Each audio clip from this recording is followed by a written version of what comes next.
to beat. Almost broke his own world record in the semi-final last night, Carlo Kilcanyi. So this is major coordination impairment, basically. A lot of the athletes are in the low 30s when it comes to throwing competitions, 32s and 33s. We start off with a championship debut on Igor Markov of Lithuania. 39 years old, 1:17 his lifetime best set this year. It's a time worth taking note of when we reach the man in lane 5. In lane 8, also for Lithuania, bronze in the World Championships last year in Kobe, Devidas Podobaevas.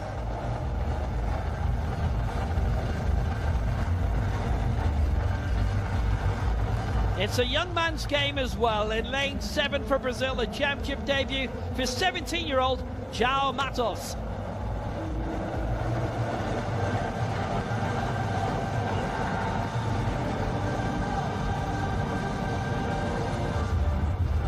In lane 6 for Poland, 18 years old, turns 19 in a week's time, championship debut, Piotr Siewa.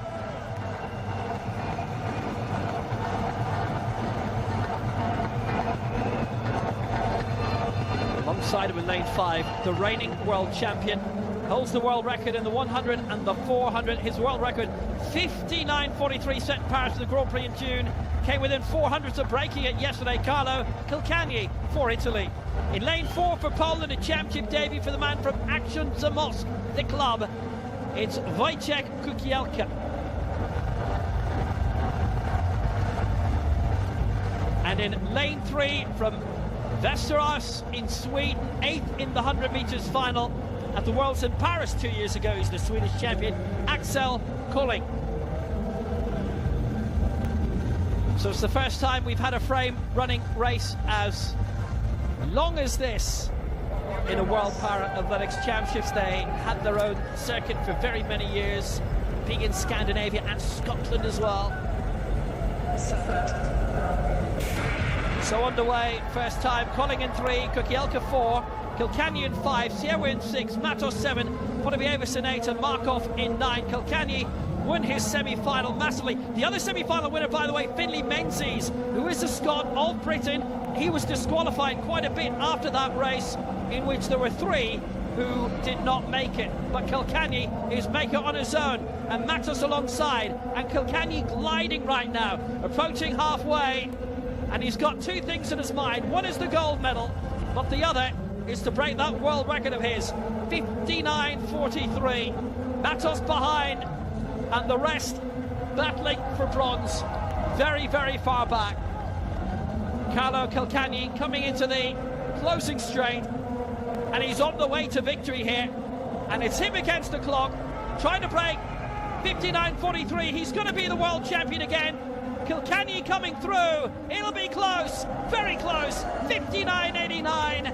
He takes the gold. Matos, the silver for Brazil.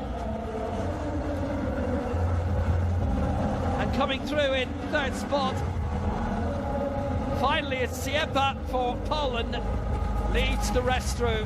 Well, Kilcanyi, who took the 100 meters world title in Kobe a year ago, in a world record time of 15.39, he's gone round the track, he's broken a minute again. 59.91 the winning time, 7.3 the winning margin in the end over Matos, and Siewa of Poland, season's best in 3rd. Great result for Matos and Siewa. Podobaevas just picked really in 4th in the end, but Kilcanyi, well, he's in a class of his own right now. Well, it's such an exciting time for race running because it's finally going to be included on the Paralympic program for LA 2028. And part of the reason why that's such a big deal is because a lot of countries won't fund athletes unless their event is included in the Paralympics. So what we are going to see over the next 3 to 4 years are several more frame or race running athletes coming through. And I mean, Kilcanyi has it all his way at the moment, but I suspect in 3 years' time that is not going to be the case as more investment happens, more athletes are recruited, better coaching happens, and all because it's now going to be on the Paralympic program. Well, Kilcanyi, that is impressive. It's a very big margin of victory.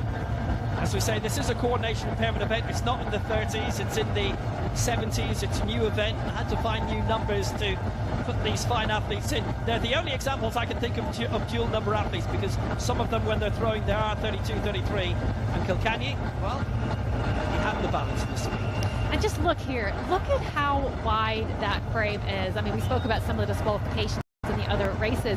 There is almost no margin for error. If you touch the outer lines, you are at risk of qualification. And so there's a huge amount of control required. And as we all know, 400s can be really tough. And so to be able to control that chair around the corner as you're tired, it's hard work.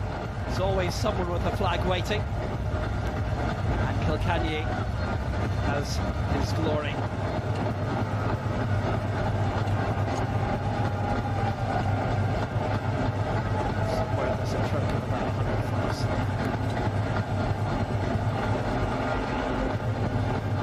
Matches to his own beat, does Kilkenny right now.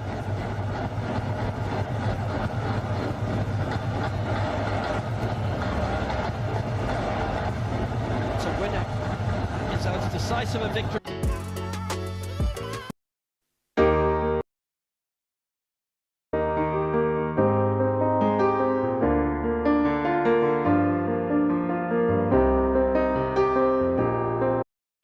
As we will see all week. Congratulations to him for that. There are quite a few who competed for very many years. This obviously means a lot to else. I'll tell you, men's javelin, 5 have thrown to that. That's the F57 seated competition. And Manola Papi leads that now, 50-45. That's a gold medal contention. Cicero Lins, Dobra Brazil second, 49-45, and Taucio Perwo Laksano of Indonesia third, 45-63. That club throws ongoing as well, the F32 final. Ahmed Mediev at the moment leads the way, 35-77. Celebrations continue. T72 final. There's still 4 throwers left in that men's club throw F32 final, the first event of the evening. 6 have gone, and 4 are remaining, but is the Algerian Ahmed Mediev who leads the way at the moment in that F32 final.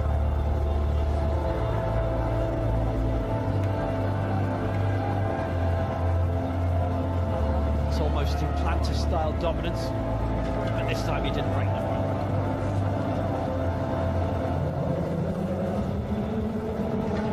Kilkenny takes the gold, 59-91. Gold for Italy. Matos Marques Cunha, the silver for Brazil. And Piotr Sieba, the bronze for Poland. Disqualification for Markov, unfortunately. Keep an eye on that result, by the way. Some of those take a while to come through.